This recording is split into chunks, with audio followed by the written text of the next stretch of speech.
Qatar पर हमला करके एक बहुत बड़ा फ्रंट खोल दिया है। जी हां, अब ईरान के बाद अरब वर्ल्ड में इजराइल के खिलाफ एक नया युद्ध शुरू होने का खतरा पैदा हो गया है। कतर में हमास के नेताओं पर हमला करके इजराइल ने पूरे अरब सेंटिमेंट को भड़का दिया है। सऊदी अरब से लेकर कुवैत तक हर जगह पर सवाल उठ रहा है कि क्या अरब वर्ल्ड इतना कमजोर हो चुका है कि इजराइल को जवाब भी न दिया जा सके। यूएई में राष्ट्रपति ने कतर का अचानक से दौरा करके एक नया सिग्नल भी दे दिया है। इसी पर पेश है एक खास report.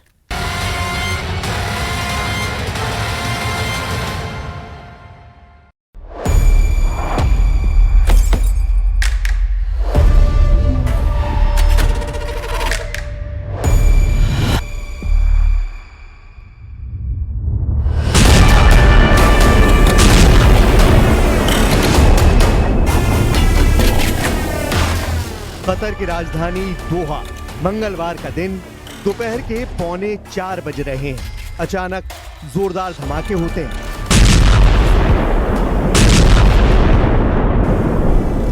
Gaza, Yemen, Lebanon, Syria और ईरान से भी बड़ा हमला है। निशाने पर हमास के लीडर थे, लेकिन हमला सबसे अमीर अरब देश पर हुआ, सबसे पावरफुल डिप्लोमेटिक फोर्स पर हुआ। कतर में हुए इस धमाके ने पूरे अरब वर्ल्ड को हिलाकर रख दिया।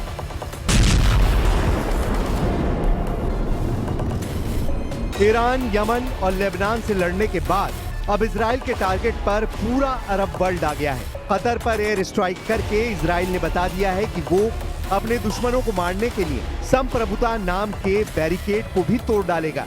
यानी अब हमास को पूरी तरह खत्म करने के लिए इजराइल उन देशों पर भी हमले से परहेज नहीं करेगा जो अभी तक इस युद्ध से दूर रहे हैं। क्या कतर पर हुआ इजरायली वायुसेना का हमला इजराइल वर्सेस अरब वर्ल्ड का युद्ध भड़काने जा रहा है? क्या कतर के बाद इजराइल तुर्की पर भी हमला करेगा?